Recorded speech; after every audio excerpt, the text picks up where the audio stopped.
Après plus d'un mois d'application des mesures d'urgence liées à la gestion de la pandémie Covid-19, il m'a semblé important de faire un point avec vous et d'esquisser les mesures que nous serons amenés à prendre dans les semaines qui viennent en fonction des consignes et directives que nous recevrons. Un plan d'action spécifique a donc été mis en œuvre au sein du SDIS du Lot pour nous permettre de travailler sur la base d'une organisation exceptionnelle. Nous avons bâti cette organisation sur 3 objectifs. Assurer la sécurité des personnels, assurer la continuité de notre activité en protégeant la population et préparer le retour à la normale.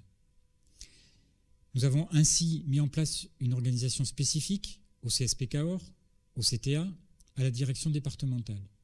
Et plus particulièrement, nous avons mis à disposition de tous les personnels des moyens de protection. Bien entendu, les kits pour maladies infectieuses au sein des VSAV, mais également des masques chirurgicaux à disposition de l'ensemble des personnels pour toutes les interventions, avec la consigne de les porter dans les engins dès le départ de la caserne. Et nous avons également acquis des masques en tissu, des masques tout public, que nous distribuerons à l'ensemble du personnel courant du mois de mai pour être portés en dehors de toute activité opérationnelle. Grâce à cette organisation, nous avons pu continuer notre activité quotidienne. Bien entendu, les missions opérationnelles, avec un potentiel opérationnel journalier, une disponibilité exceptionnelle que nous n'avons jamais rencontrée dans le département.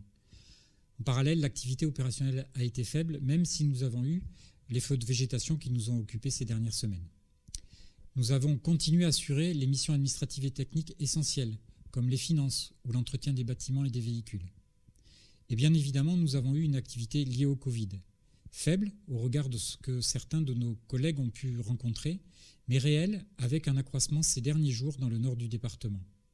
Nous avons également assuré des missions de soutien à nos collègues de la santé, soutien logistique avec le transport et la distribution de masques, ou le transport de tests réalisés à l'hôpital de Saint-Céré vers l'hôpital de Cahors. Nous sommes en ce moment en train de travailler avec l'Agence régionale de santé à la possibilité d'intégrer nos équipes du service de santé et de secours médical à la réalisation des tests dans les établissements médico-sociaux sensibles comme les EHPAD. Et nous devons maintenant nous tourner vers demain. Nous continuerons à faire ce que nous savons bien faire, c'est-à-dire nous adapter constamment à la situation, adapter notre organisation opérationnelle, adapter également notre organisation administrative et technique, pour la formation par exemple. Nous devrons apprendre à fonctionner avec le Covid, prendre des mesures organisationnelles, des mesures en intervention, des mesures pour la vie quotidienne dans les centres d'incendie de secours, à la direction départementale. Les relations avec nos partenaires vont certainement évoluer, en particulier avec les employeurs de sapeurs-pompiers volontaires. Nous devrons également être en capacité d'accompagner ceux d'entre nous qui rencontreront des difficultés. Nous devons apprendre à les identifier, nous devons les accompagner pour la mobilisation du réseau associatif, amical, union départementale, union régionale, mutuelle. Si certains d'entre vous qui m'écoutez avaient des difficultés, n'hésitez pas à vous rapprocher de ce réseau associatif. Je voudrais vous dire un grand merci.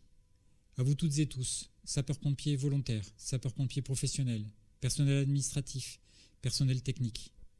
Vous avez fait montre d'un grand courage, d'une grande disponibilité. Vous avez respecté votre engagement.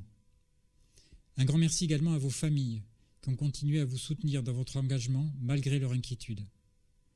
Personnel du SDIS du Lot, vous pouvez être fiers de ce que vous avez fait. Vous avez permis au service public d'incendie et de secours de continuer à fonctionner. Prenez soin de vous. Nous pourrons ainsi continuer à prendre soin des autres. Merci.